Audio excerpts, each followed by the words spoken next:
let's move further.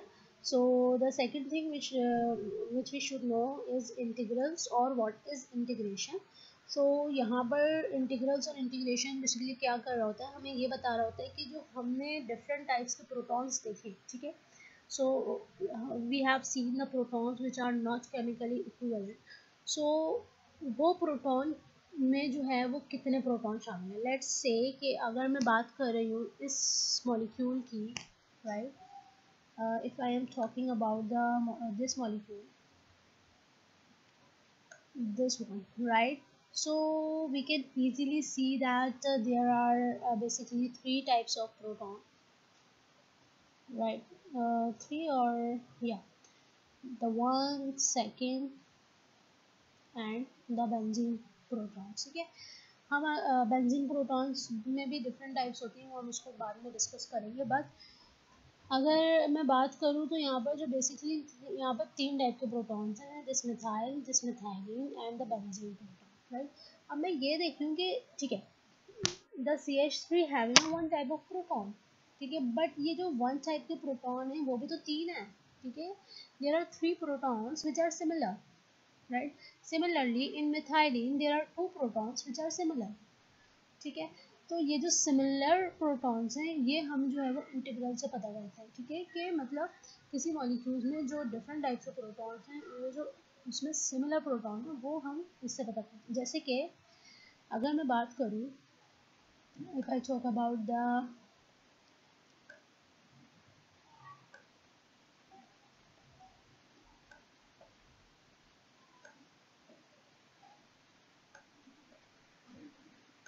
right, if I am going to talk about ethane, ठीक है.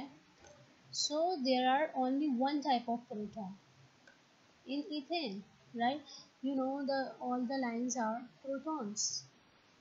So there are basically one type of proton, but these one type of protons are 6, ठीक है. एक ही type के proton है लेकिन ये प्रोटॉनों की तादाद कितनी है, वो 6 है, ठीक है.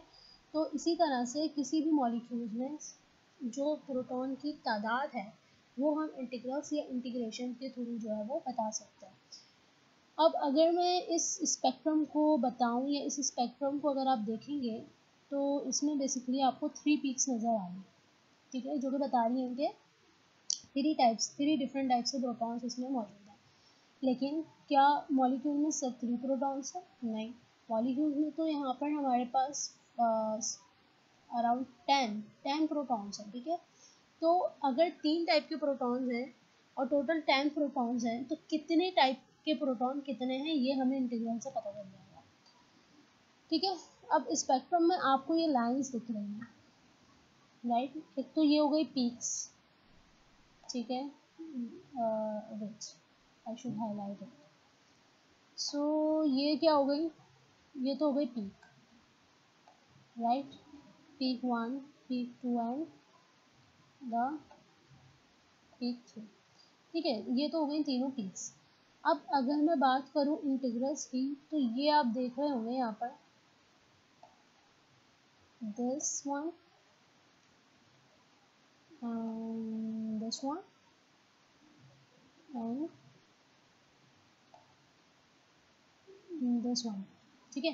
तो ये क्या है, इंटीग्रेशन है. ये बता रहा है, देखो अगर आप इसको देखो तो ये आपको बता रहा है कि अच्छा, अगर आप इसको देखो तो ये आपको बता रहा है कि इधर यहाँ पर सबसे कम प्रोटॉन है, ठीक है. हो सकता है एक हो सकता है दो, ठीक है.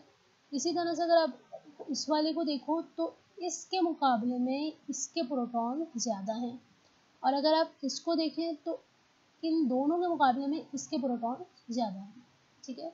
यानी कि ये वाली टाइप वाले प्रोटॉन ज़्यादा हैं सबसे, ये वाले सबसे कम है, और ये वाले जो है वो इससे ज़्यादा है, ठीक है. तो ये हमने जो है वो इंटीग्रल्स या इंटीग्रेशन में पता चलता है. अब जब हम आगे इसको प्रॉब्लम्स को सॉल्व करेंगे तो वो आपको और क्लियरली डिफाइन कर देगा कि किस तरह से हम इंटीग्रल्स को ले रहे होते हैं. अच्छा, इसको निकालने का बहुत आसान तरीका भी है. अब इसमें जैसे लिखा हुआ है 32.5 डिविजन्स, 22 डिविजन्स एंड 55.5 डिविजन. तो अगर आप ईच डिविजन्स को जो है वो स्मॉलेस्ट डिवीजन से डिवाइड कर दोगे ना तो आपके पास स्मॉलेस्ट डिवीजन से डिवाइड कर देते हैं और मल्टीप्लाई बाई 2 कर देते हैं तो आपके पास जो है वो आ जाते हैं कि कितने नंबर ऑफ